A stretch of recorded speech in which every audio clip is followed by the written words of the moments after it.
There are a lot of different takes on the beat-em-up genre, and Way of the Pacifist has an interesting twist. But is this one game that should be making its way onto your system, or should you just be giving this one a pass?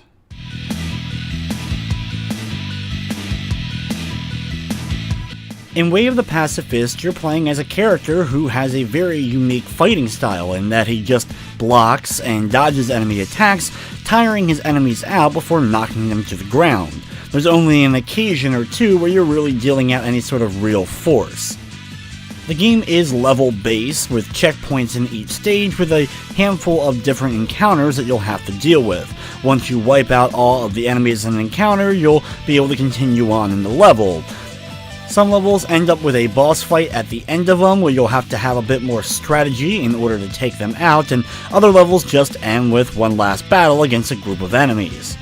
The game is very rhythm and pattern heavy. You'll be learning how each enemy attacks, being able to block and dodge accordingly, and then deliver those attacks. It can be very satisfying once you get the patterns down of taking on multiple enemy types at the same time and being able to deal with all of them. The game has a decent amount of difficulty settings that you can tweak, increasing or decreasing the amount of encounters, checkpoints, and health items that you can find in each level.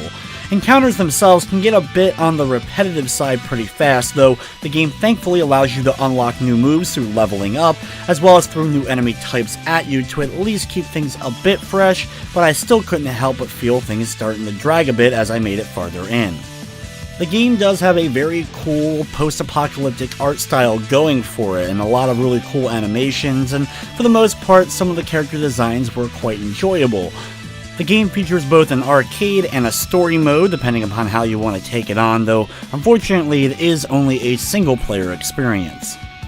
From the technical side of things though, I didn't run into any major glitching, crashing, or slowdown of any sort. Way of the Pacifist is available now on the PS4 for $14.99, and it does feature a Platinum trophy. The game is also available on the Xbox One and PC. Overall, Way of the Pacifist is a very interesting take on the beat-em-up genre. Unfortunately, it still can end up being a bit repetitive, even in a genre that ends up being relatively repetitive. However, combining the interesting take on the genre with the art style, this game ends up sitting above mediocrity for me, and that's why I'm going to be giving Way of the Pacifist a 7 out of 10. But anyway guys, going to wrap up this review. I'd like to thank you for watching, and of course, I hope you enjoyed.